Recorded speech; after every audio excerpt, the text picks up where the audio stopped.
Welcome back to my channel Soumya సంగతులు. Hope అందరు బాగున్నారు అండ్ ఇవాళ ఎలా చేసుకుంటున్నారు వరలక్ష్మి వ్రతం. నేనైతే ఫుల్ టైర్డ్ అండి, ఇంకా ఇప్పుడు స్టార్ట్ చేయాలి. సో ఇవాళ వ్లాగ్ వచ్చేసి మా ఇంట్లో వరలక్ష్మి వ్రతం ఎలా జరిగింది అండ్ రిటర్న్ గిఫ్ట్స్ ఏంటి అనేసి అవైతే చూసేయండి. ఇంకా నేను రెడీ అవ్వలేదు. ఫస్ట్ అయితే ఇంట్లో దేవుడికి నార్మల్గా పూజ చేయాలి కదా, అది చేసిన తర్వాత మెయిన్ పూజ స్టార్ట్ చేస్తాను అనమాట. సో ఇవాళ వ్లాగ్ అయితే చూడండి, అందరికీ నచ్చుతుంది అని అనుకుంటున్నాను. అండ్ మీ అందరు కూడా ఎలా చేసుకున్నారో కింద కమెంట్స్లో చెప్పడం అయితే మర్చిపోద్దు.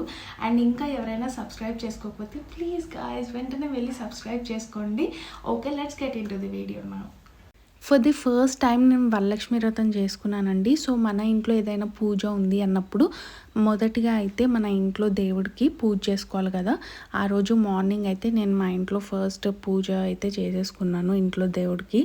అండ్ ఇంకా ముందు రోజు డెకోర్ కానీ వాయినంకి blouse piece and return gifts ఇవన్నీ ఉంటాయి కదా. అండ్ ఆల్సో శారీ డ్రేపింగ్ అదంతా కూడా ముందు రోజే చేసుకున్నాను అనమాట నైట్. యాక్చువల్గా ఆ రోజు ముందు రోజు వర్క్ చాలా హెక్టిక్ ఉండే. అసలు నేను అనుకున్న డెకోర్ ఇదంతా కూడా చేయలేనేమో అని అనుకున్నాను. బట్ మనం ఏదైనా గట్టిగా అనుకుంటే అవుతుంది అన్నట్టుగా నేను అనుకున్న టైం కన్నా ముందే ఈ ప్రిపరేషన్స్ అంతా కూడా కంప్లీట్ అయిపోయాయి అనమాట. సో అమ్మవారి శారీ డ్రేపింగ్ మాత్రమే నైట్ చేశాను.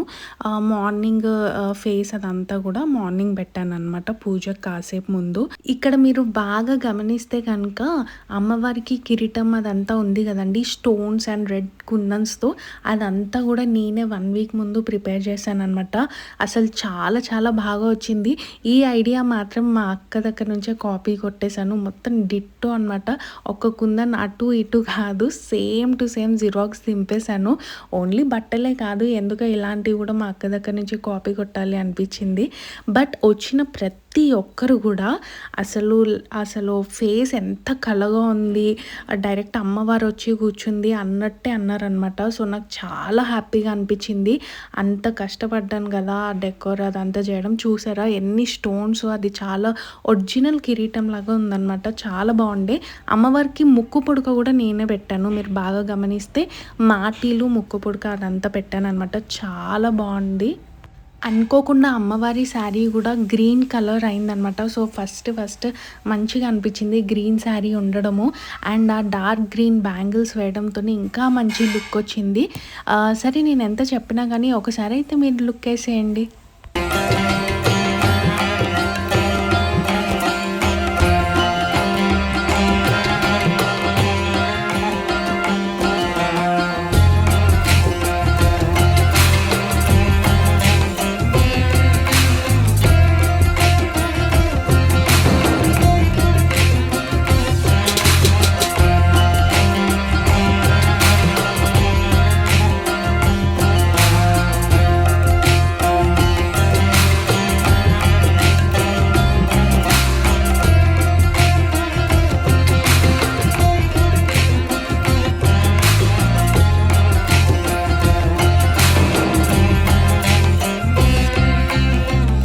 వాయినంకి అయితే నేను ముందు రోజు నైటే దేవుడి దగ్గర ఇలా పెట్టేసుకున్నాను అనమాట.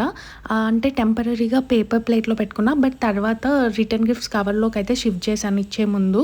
అప్పటి వరకు అయితే పూజ అయ్యే వరకు ఇలా ఉంచుదామనేసి పెట్టుకున్నాను అనమాట. వాయినంలో నేను వచ్చేసి తమలపాకు, బ్లౌజ్ పీస్, ఖర్జూర, పోక, 2 బనానాస్, క్రెయిన్, పసుపు, కుంకుమ అండ్ ఫ్రూట్స్, బ్యాంగిల్స్ అండ్ లాస్ట్లో శనగలు జిప్ బ్లాక్ కవర్లో వేసి ఇచ్చానమాట. So blouse piece and bangles compulsory ఇవ్వాలి అని అంటారు. అప్పుడే వాయనం అనేది ఫుల్ఫిల్ అయిందని అంటారు కదా. సో నేనైతే ఒక బ్లౌజ్ పీస్ యాడ్ చేశానండి. అలానే ఈ వాయనంలోనే నేను రిటర్న్ గిఫ్ట్గా ఒక చిన్న కుంకుమ బర్నీ అనేది ఇచ్చానమాట, స్టీల్ది. అండ్ ఫ్రూట్స్ కూడా ఎప్పుడు ఒక్కటి ఇవ్వద్దు అని అంటారు, అయితే 2 ఇవ్వాలి. అది బనానా కానీ అండ్ ఇంకొకటి యాపిల్, ఆరెంజ్ ఇలా ఏమైనా ఇవ్వచ్చు. ఆర్ 2 బనానాస్ కూడా ఇవ్వచ్చు అనమాట. సో నేనైతే 2 బనానాస్ ఇచ్చాను.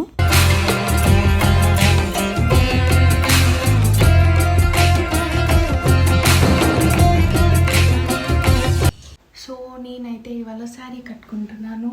అండ్ ఈ శారీ అనుకుంటున్నాను, బట్ ఐఎమ్ నాట్ ష్యూర్ ఏది వేసుకుంటాను అనేసి. ఈ కలర్ అయితే చాలా ట్రెడిషనల్గా ఉంది కదా.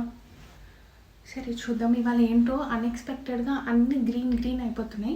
అమ్మవారికి కట్టింది గ్రీన్ కలరే, అమ్మవారి దగ్గర పెట్టింది గ్రీన్ కలరే, అండ్ యా ఇది కూడా గ్రీన్. ఇప్పుడు వేసుకుంది కూడా గ్రీనే కదా, చూడాలి ఏది వేసుకుంటాను. బట్ ఇదే అనుకుంటున్నాను. కొద్దిగా లైట్ వెయిట్ ఉండి కంఫర్టబుల్గా ఉంటుందన్నమాట శారీ. విల్ సీ ఎలా రెడీ అవుతానో చూడండి. దీనికైతే గోల్డ్ జ్యువెలరీ పేరప్ చేస్తున్నాను.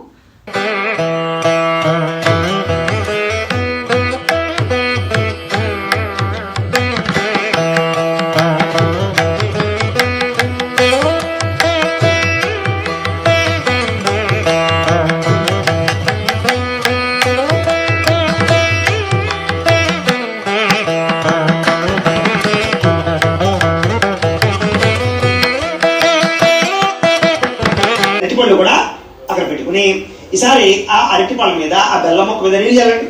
నీళ్ళు చల్లమో పుష్పంతో నీళ్ళు చల్లు. ఓం భూర్భువస్సువః తత్సవితుర్వరేణ్యం భర్గో దేవస్య ధీమహి ధియో యో నః ప్రచోదయాత్ సత్యం త్వర్తే న పరిశించామి అమృతమస్తు అమృతోపస్ మధ్యే మధ్యే పానీయం సమర్పయామి. 2 సార్లు ఉత్తరంతో నీళ్ళు చూపించి అలా వదిలిపెట్టండి గణపతికి. ఇందాకట్లాగా ఉత్తరంతో నీళ్ళు చూపించి మధ్య మధ్య పానీయం సమర్పయామి అమృత పీఠార్పసి ఉత్తరాపోష తాంబూలం. ఈసారి ఇందాక తాంబూలాలు ఉన్నాయి కదా, అందులో ఒక తాంబూలం తీసుకోండి. తాంబూలం తీసుకుని చూర్ణేన సంయుక్తం తాంబూలం ప్రతిగృహ్యత. శ్రీ మహాగణాధిపతి నమః నమస్కరోమి. ఆత్మ ప్రదక్షిణాది సర్వోపి మంత్రహీనం క్రియాహీనం భక్తిహీనం గణాధిప యత్పూజితం మయా దేవా పరిపూర్ణం తతస్తుతే. అనయా ధ్యాన ఆవాహనాది షోడశోపచార పూజయా చ సర్వగం హరత మే పాపం దూర్వాదుష్ట ప్రణాశని. పూజ అయితే చాలా బాగా జరిగిందండి. నేనైతే చాలా హ్యాపీగా ఫీల్ అయ్యాను. అండ్ వచ్చిన ప్రతి ఒక్కరు కూడా మంచి కాంప్లిమెంట్స్ ఇచ్చారు. నా శారీ కూడా చాలా బాగుంది అండ్ అమ్మవారి శారీ డ్రేపింగ్ అదంతా కూడా బాగుంది అనేసి. ముందు రోజు మా అక్కకు కూడా ఎంత వర్క్ ఉన్నా సరే తను కూడా అక్కడ యూఎస్లో తను కూడా వరలక్ష్మి వ్రతం చేసుకుంటుంది కాబట్టి తన వర్క్ తనకే ఉండే. బట్ స్టిల్ నాకు ఫస్ట్ టైం అనేసి తను చాలా హెల్ప్ చేసింది కాల్లో ఉండి కూడా. సో క్రెడిట్ అంతా కూడా నేను మా అక్కకే ఇచ్చేస్తాను. అండ్ మా మమ్మీ కూడా చాలా హెల్ప్ చేసింది. అండ్ ఇక్కడ చూస్తున్నారు కదా ఎన్ని టైప్స్ ఆఫ్ ప్రసాదాలు. నేను ఎంత పూజ చేసుకున్నా కానీ మా మమ్మీ మాత్రం పాప మార్నింగ్ నుంచి ఆఫ్టర్నూన్ వరకు ఇదే పనిలో ఉండే అనమాట. చాలా కష్టపడ్డారు. అంతసేపు నిలబడి చేయడం అనేది అంత ఈజీ కాదు కదా. అసలు ఇలాంటి పూజలో ఓన్లీ పూజ చేసే వాళ్ళే కాదండి, దేవుడికి సంబంధించి ఏది చేసినా సరే ఆ బ్లెస్సింగ్స్ అనేవి ప్రతి ఒక్కరికి ఉంటాయి అన్నమాట. అండ్ వాయనం గురించి వస్తే మాత్రం నేను అందరినీ ఈవినింగే పిలిచాను. ఎందుకు అని అంటే చాలామంది మార్నింగ్ కూడా పిలుస్తారు, బట్ ఈవినింగ్ టైంలోనే దేవతలు వచ్చే టైం, దేవతలు తిరిగే టైం అని అంటారు కదా. సో ఎవరి రూపంలో ఏ దేవత వస్తుందో తెలియదు కాబట్టి ఆ టైంలోనే పిలిచి ఇవ్వడం అనేది కరెక్ట్ అని అన్నారనమాట. సో నేనైతే కరెక్ట్గా 6 to 7 అని చెప్పాను. ఆ టైంలోనే వచ్చారు. కాకపోతే నేను ఎవరిది క్యాప్చర్ చేయలేదు బికాస్ వాళ్ళు కొద్దిగా ఇన్కన్వీనియంట్గా ఫీల్ అవుతారు కాబట్టి, అండ్ నాకు కూడా అంత టైం లేదు కాబట్టి నేను క్యాప్చర్ చేయలేదన్నమాట. సో ఇదండి నా వరలక్ష్మి వ్రతం వ్లాగ్. అయితే మీకు నచ్చిందని అనుకుంటున్నాను. అండ్ మీ అందరూ కూడా ఎలా చేసుకున్నారు వరలక్ష్మి వ్రతం అనేది అయితే కింద కమెంట్స్లో చెప్పండి. అండ్ నేను ఎలా డెకార్ చేశాను అండ్ నేను ఎలా శారీ కట్టుకున్నాను, నా శారీ స్టైలింగ్ ఎలా ఉంది అదంతా కూడా కమెంట్స్లో అయితే చెప్పండి. అండ్ ఒక చిన్న లైక్ చేయడం అస్సలు మర్చిపోద్దు బికాజ్ మీరు ఎంత వీడియో చూసినా కానీ లైక్ చేస్తే చాలా ఎంకరేజింగ్గా ఉంటుంది కాబట్టి. అండ్ ఫైనల్గా అయితే అందరికీ వీడియో నచ్చిందని అనుకుంటూ and your Soumya signing off. See you all in another beautiful vlog. Until then bye.